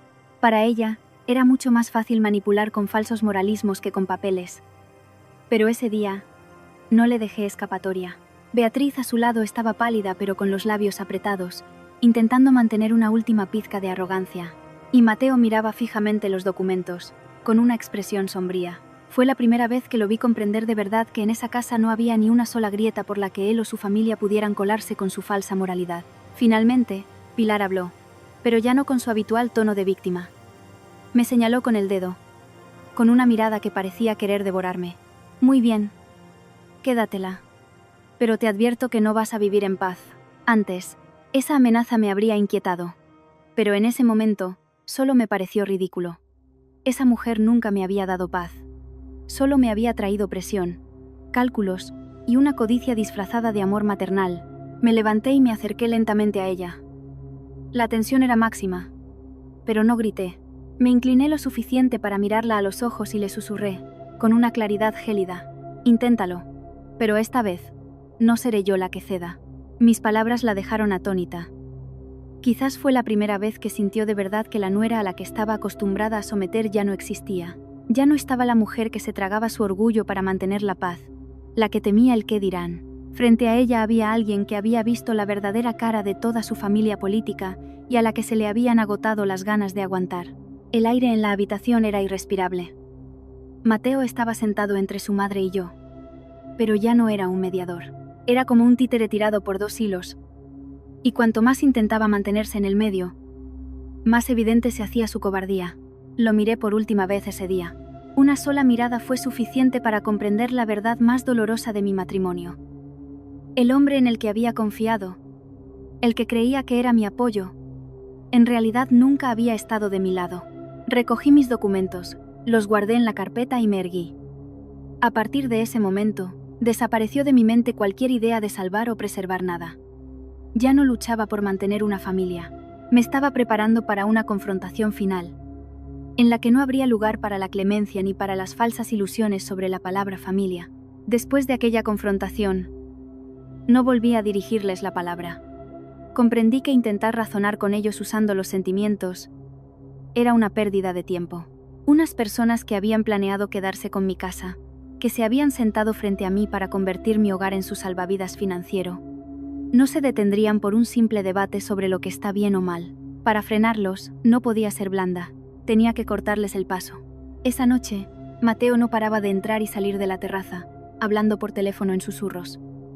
No necesitaba oírlo para saber con quién hablaba. La forma en que fruncía el ceño, bajaba la voz y me lanzaba miradas de reojo lo decía todo. Yo, sentada en el salón, fingí no darme cuenta, pero mi decisión ya estaba tomada. Llamé a un cerrajero que me había recomendado la administración de la finca y le pedí que viniera esa misma noche. Cuando llegó, le mostré las escrituras para demostrar que era la propietaria y le pedí que cambiara todas las cerraduras. La principal, la de servicio y la del trastero. También le pedí que reseteara el sistema de acceso por huella y la aplicación del videoportero. Lo hice todo de forma rápida y decidida, sin dar explicaciones ni pedir permiso a nadie. A partir de ahora, en esta casa no iba a dejar ni una sola puerta entreabierta. El ruido del taladro rompió el silencio de la noche. Mateo entró desde la terraza y al ver al cerrajero, su rostro cambió. Se acercó a mí y me espetó. ¿Te has vuelto loca? Actúas como si estuvieras protegiéndote de ladrones. Yo estaba de pie junto a la mesa, con las viejas tarjetas de acceso ya inutilizadas en la mano. Levanté la vista y, sin inmutarme, respondí, «Exacto. Me estoy protegiendo de ladrones». Su cara se ensombreció. Apretó los dientes, con los ojos inyectados en sangre. «¿Estás llamando ladrona a mi madre?», repliqué al instante, con una voz fría y plana. «Cualquiera que intente ocupar una casa sin el permiso de su dueño, para mí, es lo mismo». Parecía no poder creer que me atreviera a hablar tan claro, pero no me detuve ahí. Mientras el cerrajero configuraba la nueva aplicación, le pedí que eliminara todas las cuentas antiguas, que revocara el acceso desde el teléfono de mi marido, que cambiara la contraseña del wifi y el email de recuperación, y las claves de las cámaras de seguridad. Antes, por confianza, le había dejado instalarlo todo también en su móvil. Ahora me daba cuenta de que esa confianza les había dado demasiadas vías de entrada. Mateo me observaba, su expresión pasando de la ira a la tensión.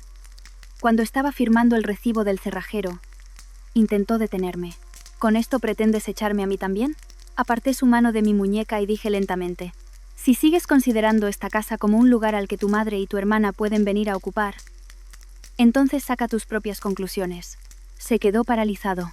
Quizás en ese momento se dio cuenta de que no estaba hablando por hablar. Estaba cortando de verdad cada vínculo que unía esta casa con su familia. Después de que el cerrajero se fuera, dediqué una hora a redactar un comunicado para la administración de la finca. Dejé claro que yo era la única y legítima propietaria, que cualquier solicitud para abrir la puerta, ayudar con una mudanza o permitir el acceso a personas que se identificaran como familiares sin mi consentimiento explícito debía ser denegada, y que si alguien montaba un escándalo en la puerta, la seguridad debía intervenir. Lo imprimí, lo firmé y envié una copia por email, con la promesa de llevar el original a la mañana siguiente.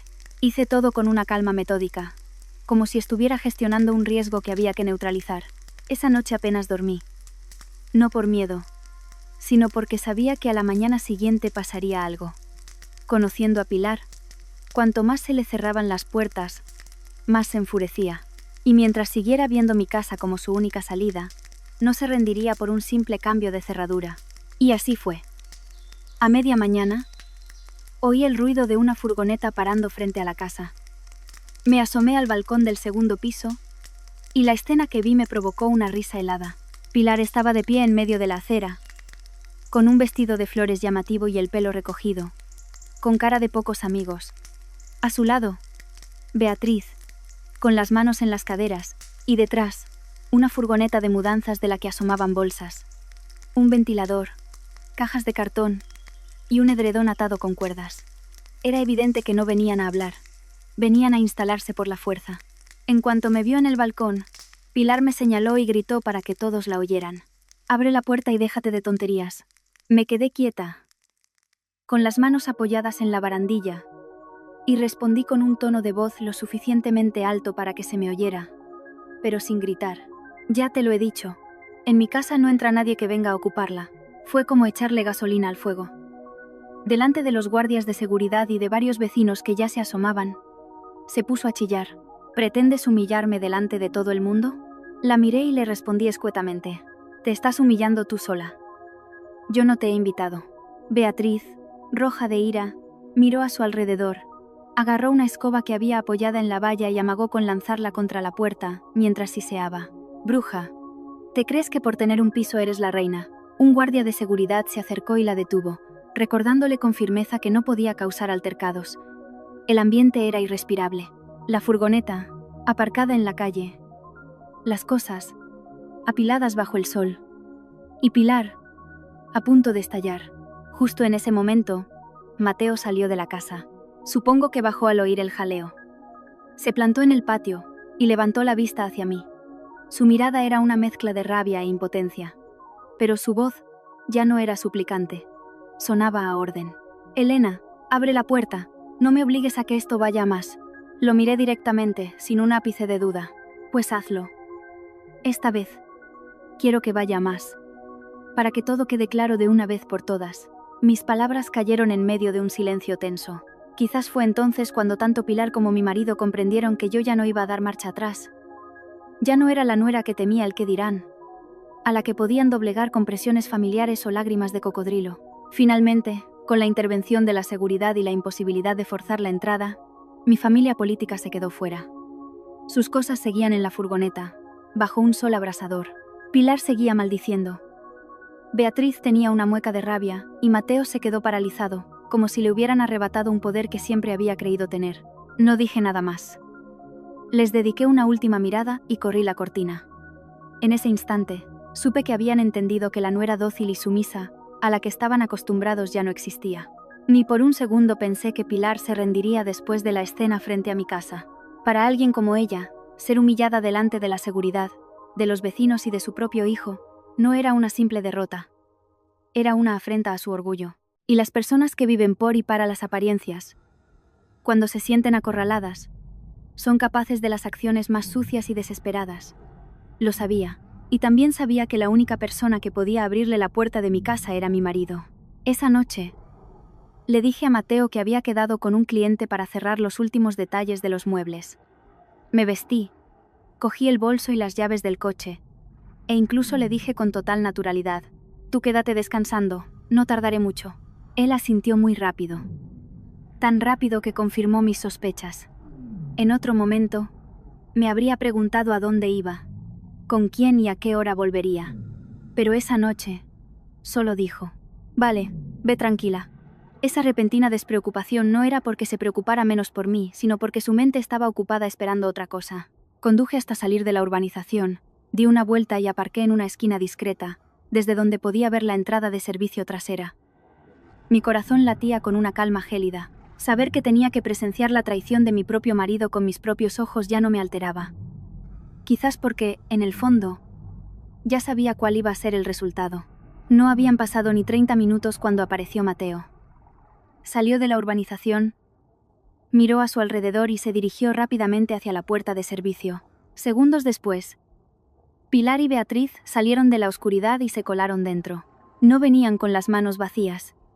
Pilar llevaba una bolsa de tela enorme, tan pesada que casi se le caía. Beatriz cargaba otra bolsa grande, de la que asomaban una manta y varias carpetas. Era evidente que no venían de visita. Venían para quedarse. No salí del coche de inmediato. Abrí la aplicación de las cámaras de seguridad en mi móvil y activé el audio en directo. En la pantalla, vi cómo los tres entraban a hurtadillas. Oí sus pasos, el roce de las bolsas y la voz de Pilar, susurrando pero perfectamente audible a través del micrófono: rápido, llévame a una habitación. Con que me quede unos días, no le quedará más remedio que aceptarlo. Me quedé paralizada en el coche. No por la sorpresa, sino porque oír con mis propios oídos una frase tan descarada me hizo comprender hasta qué punto llegaba su codicia. Justo después, oí la risa burlona de Beatriz, una risa afilada y cruel. Lo importante es ocupar el sitio. A las mujeres, en cuanto toda la familia las critica, les entra el miedo. Apreté el teléfono con fuerza. A sus ojos, yo no era una persona con derechos sobre su propia casa. Era solo una mujer a la que el qué dirán acabaría por doblegar. una mujer que agacharía la cabeza para que ellos pudieran salirse con la suya. Apagué la pantalla, abrí la puerta y salí del coche. Caminé hacia mi casa con paso firme, sin prisas, sin nervios, solo una idea clara en mi mente. Si no los detenía esa noche, estaría abriendo la puerta de mi vida a un desastre. Cuando llegué a la puerta principal, oí el ruido de cosas siendo arrastradas por las escaleras. Metí la llave, abrí de un empujón y entré. Los tres se quedaron petrificados, como si les hubieran echado un cubo de agua helada. Mateo estaba en mitad de las escaleras, con una de las bolsas de Beatriz en la mano. Pilar abrazaba su enorme bolsa contra el pecho, y Beatriz acababa de dejar una manta en el suelo. Se giraron bruscamente, con el rostro desencajado. Me planté en medio del salón. Sin gritos, sin reproches. Mi mirada pasó de la bolsa de mi suegra a la manta en el suelo, para detenerse finalmente en el rostro pálido de mi marido. Sonreí con amargura, con una voz tan fría que hasta a mí me resultó extraña. «Qué hábil eres. Por el día, me pides a gritos que abra la puerta. Por la noche, juegas a los ladrones con tu madre». Mateo, visiblemente nervioso, perdió toda la arrogancia que había mostrado por la mañana. Bajó un escalón, intentando calmarme. «Elena, escúchame. Mamá solo venía a descansar un poco, no exageres». Lo interrumpí, sin darle tiempo a seguir con su papel de víctima. ¿A descansar? ¿Con mantas, medicinas y carpetas de papeles? ¿Me tomas por tonta? Se quedó sin palabras. Pilar, al ver a su hijo acorralado, dio un paso al frente y me señaló, volviendo a su táctica de siempre. Cuando la pillan, se convierte en la ofendida. «Estoy en casa de mi hijo». «¿Qué hay de malo en eso? La que está exagerando eres tú». No discutí con ella. Saqué el móvil, busqué la grabación que acababa de hacer y la puse en altavoz. En el silencio de la habitación, la voz de Pilar resonó con una claridad brutal. «Rápido, llévame a una habitación. Con que me quede unos días, no le quedará más remedio que aceptarlo». Y a continuación, la risa de Beatriz. Lo importante es ocupar el sitio. A las mujeres, en cuanto toda la familia las critica, les entra el miedo. Cada palabra fue como una bofetada. Pilar se quedó rígida, sin poder articular palabra. Beatriz, roja de ira, se giró hacia su hermano y le gritó: «¿Y tú te quedas ahí parado? ¿Vas a dejar que tu mujer te domine así?» Y Mateo, en lugar de sentir vergüenza por haber sido descubierto, se giró hacia mí, con los ojos inyectados en sangre, y me espetó: «¿De verdad tienes que humillar a toda mi familia de esta manera?» Lo miré y en ese instante mi última duda se desvaneció. Este hombre no estaba siendo presionado por su madre. Lo sabía todo. Había participado en todo. Y al ser descubierto, lo único que le importaba era la reputación de su familia, no la traición que yo estaba sufriendo. No grité, no lloré. Retrocedí un paso, despejando la entrada, y señalé hacia la calle con un gesto firme. Mi voz fue un susurro, pero tan duro como el acero. «O salís por vuestro propio pie, o llamo a la policía por allanamiento de morada. Y lo haré». Me miraron. Pilar, con los ojos llenos de odio. Beatriz, con los labios apretados de rabia. Y Mateo, paralizado en las escaleras, incapaz de ocultar por más tiempo su complicidad. Los miré y supe que esto ya no era una simple discusión sobre si una suegra podía vivir con su nuera. Era un complot para arrebatarme mi casa. Un plan bien orquestado. Y yo finalmente los había pillado con las manos en la masa. Después de la noche en que los descubrí intentando instalarse a escondidas, perdí todo interés en seguir discutiendo. Pelear con gente como ellos era un desgaste inútil. No conocían la vergüenza ni tenían límites. Y cuando es así, lo único que los silencia son las pruebas. Lo sabía. Así que al día siguiente empecé a hacer algo que ni Mateo ni su familia podían imaginar. Revisar cada céntimo. Rebusqué en extractos bancarios, historiales de transferencias y en las cuentas de ahorro que antes compartíamos. Incluso revisé antiguos correos del banco y papeles que Mateo traía a casa para que firmara con urgencia. Cosas que antes firmaba sin dudar porque confiaba en él. Ahora, no me fiaba de nada. Y en apenas 2 días, descubrí algo aún más sucio de lo que pensaba. No solo era que Pilar había hipotecado su casa para salvar a su hija. El propio Mateo había estado sacando dinero de nuestros ahorros comunes para dárselo a su madre y a su hermana, sin decirme nada. Unas veces lo justificaba como gastos de representación, otras como adelantos de trabajo. Como las cantidades no eran enormes, nunca le había prestado atención. Pero al sumar todo y cotejar las fechas, vi que coincidían perfectamente con los desastres empresariales de Beatriz. Miré las cifras en la pantalla y sentí un frío glacial. No era por el dinero. Era el dolor de la traición en mi propio hogar, en el matrimonio que tanto me había esforzado por mantener. El hombre que dormía a mi lado, el que siempre decía no quiero que sufras, me estaba robando a mis espaldas para tapar los agujeros de su familia. Y si no lo hubiera descubierto, quién sabe si no habría acabado pagando también sus deudas. Pero no me detuve ahí. Revisé fotos antiguas de documentos en mi móvil, guardadas por pura costumbre, y encontré una que me hizo apretar los puños. Era la foto de una nota manuscrita, con la letra de Pilar. Decía que, una vez instalada en la casa nueva, empezarían los trámites para añadir el nombre de su hijo a las escrituras y recuperar lo que se pudiera. Al leerlo, tuve que dejar el móvil sobre la mesa. Todo había sido planeado desde hacía mucho tiempo. La maleta, la presión familiar, el intento de entrar a escondidas. Todo eran pasos de un plan. No monté un escándalo. Quería, por una vez, desenmascararlos a todos juntos. Le envié un mensaje a Mateo para reunirnos en un café, para hablar tranquilamente y por última vez. Aceptó de inmediato, seguramente esperando poder darle la vuelta a la situación. Tal como esperaba, Pilar entró en el reservado con aire de superioridad. Beatriz la seguía, con su habitual descaro. Y Mateo se sentó frente a mí, con cara de circunstancias. Por fin entras en razón, dijo Pilar. Las mujeres no deben ser tan cabezotas. Sonreí levemente. Tienes razón. Por eso he traído todos los papeles para que hablemos con claridad. Puse sobre la mesa los extractos bancarios, las fotos de las transferencias, la copia de la hipoteca de su casa y capturas de pantalla de conversaciones entre Mateo y Beatriz que yo había visto por casualidad. Cada documento, una prueba. El rostro de Mateo palideció al ver los extractos. Este es el dinero que yo ahorraba para amortizar la hipoteca, dije, empujando los papeles hacia él. Y tú se lo diste a tu madre para pagar sus deudas. ¿Pretendías que yo cargara con todo?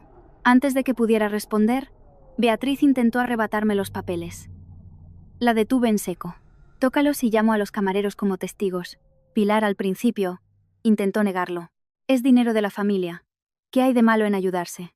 La miré, con una frialdad que no pude ocultar. Ayudar es una cosa. Robar a espaldas de tu mujer tiene otro nombre. Y tú lo sabes muy bien. Se hizo el silencio, pero aún no había terminado. Saqué la última prueba. Una copia de los mensajes que Mateo había enviado al agente inmobiliario, preguntando cómo añadir su nombre a las escrituras. Y la frase final, la que me había helado la sangre. Si se pone terca, mi madre se instalará primero para crear una situación de hechos consumados. Al leer eso, Mateo golpeó la mesa y se puso de pie, rojo de ira. Has estado mirando mi teléfono. Lo miré, sin alterarme. No. Simplemente he sido lo bastante inteligente como para guardar pruebas cuando mi marido empezó a actuar de forma extraña. Pilar, en un ataque de pánico, se giró hacia su hijo y le gritó: «Te dije que fueras más discreto». Ahora lo sabe todo. Con esa frase, se delataron. Admitieron, delante de mí, que todo había sido un plan. Ya no dije nada. Me limité a observar cómo se devoraban entre ellos. Beatriz, culpando a su hermano, Mateo a su madre, y Pilar llamándolos inútiles a los dos. Hacía unos minutos, eran un frente unido contra mí. Ahora, su falsa unidad se había hecho añicos. Esperé a que se calmaran y me levanté. Mirándolos uno a uno, pronuncié las palabras más frías que había dicho jamás. A partir de ahora, si alguien vuelve a intentar algo con mi casa, no lo resolveremos como familia. Lo resolveremos ante un juez. Después de aquella reunión, ya no me quedaba ninguna duda. Había intentado creer que Mateo era solo débil, atrapado entre su madre y yo. Pero no, él había elegido su bando hacía mucho tiempo. Quería estar con su madre, pero también quería que yo siguiera a su lado, cargando con el peso de su familia. Esa idea me repugnaba. Esa misma semana, contraté a un abogado. Le presenté todas las pruebas. Su consejo fue claro. Tienes que ser tajante. Asentí. Por primera vez en años, no dudé. Preparé la demanda de divorcio y le envié a Mateo una notificación legal exigiéndole que abandonara la casa, que era un bien privativo mío. Al recibirla, casi enloqueció. Esa noche, vino y golpeó la puerta con furia, gritando: «¡Elena! ¿De verdad vas a ser tan cruel? Abre». Le abrí, pero solo lo justo para que no pudiera entrar. Me equivoqué, lo sé. Pero no me hagas esto. Somos marido y mujer. Lo miré, pero su victimismo ya no me conmovía. Cuando planeabas con tu madre quedarte con mi casa, ¿pensaste en que eras mi marido? Se quedó sin palabras. La verdad era innegable. Había participado, había consentido, y me había dejado sola. Y entonces, hizo algo que no esperaba. Se arrodilló. Sus rodillas golpearon el suelo con un ruido seco. Mamá me obligó, Elena. Yo solo quería que hubiera paz. No quiero perderte. Lo miré. Antes, una sola palabra suya habría bastado para que yo cediera.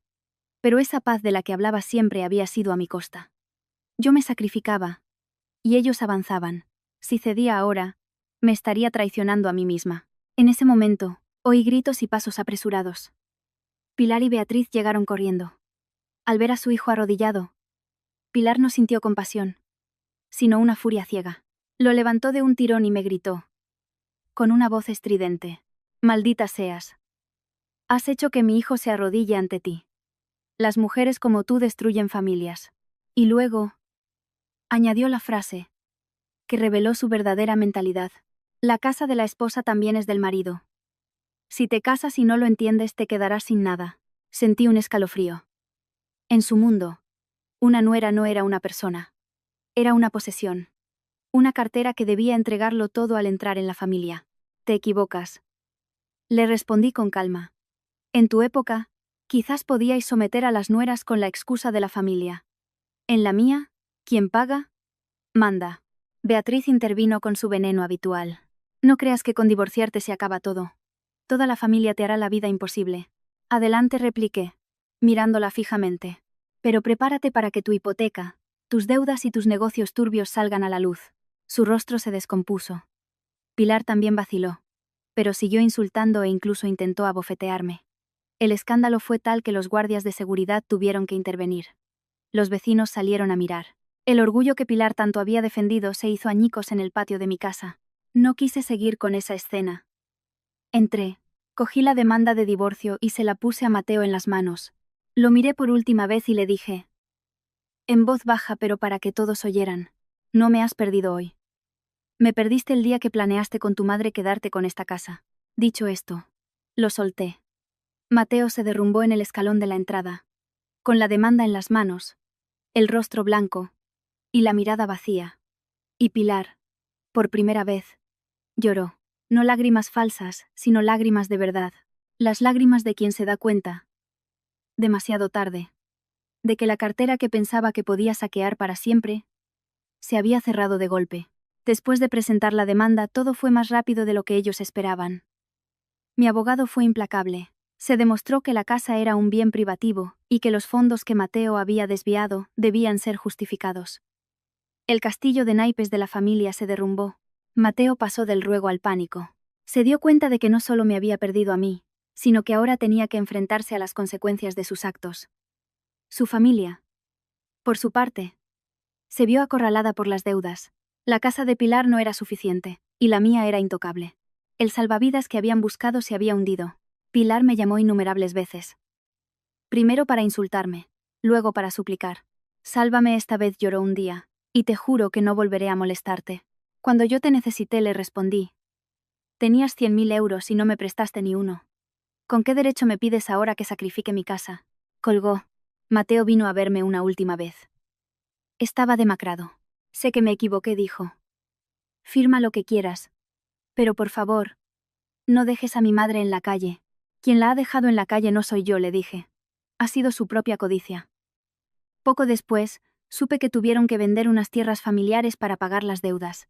Los mismos parientes que me habían criticado, ahora culpaban a Pilar por haberlos avergonzado. Así es la vida. El día que Mateo se llevó sus últimas cosas, no lloré. Lo vi arrastrar su maleta por el mismo camino por el que su madre había entrado el primer día. Todo cerraba un círculo. Antes de irse, se giró. Su mirada ya no era de ira, sino de una tristeza profunda. «¿Alguna vez me quisiste de verdad?», me preguntó. Sentí una punzada de un dolor antiguo y respondí en voz baja. Sí, por eso tu traición me ha costado un matrimonio entero. Se fue. Y yo entré y cerré la puerta con llave. 1, 2, 3 vueltas. La casa estaba en silencio, una paz que nunca había conocido. Miré a mi alrededor. Este lugar, que había sido objeto de su codicia, por fin se sentía como un hogar. No solo porque estuviera a mi nombre, sino porque lo había defendido con mi propia dignidad. Mi historia no terminó con una victoria ruidosa, sino con una sensación agridulce. Perdí un matrimonio, pero gané lo más importante: el derecho a decidir sobre mi propia vida. A veces, cerrar una puerta no es un final. Es una forma de protegerse de aquellos que nunca te consideraron de la familia. Esa tarde, de pie junto a la ventana, con el sol iluminando el suelo, apreté las llaves en mi mano, y comprendí que la paz no es algo que te dan. A veces, empieza en el momento en que tienes el valor de decir no, la frialdad para cerrar la puerta, y la fuerza para proteger la vida que tanto te ha costado construir. Fuera, mi antigua familia seguía enredada en el caos que ellos mismos habían creado. Y yo, por primera vez en muchos años, estaba en mi casa, viviendo mi vida, con una paz que yo misma había ganado.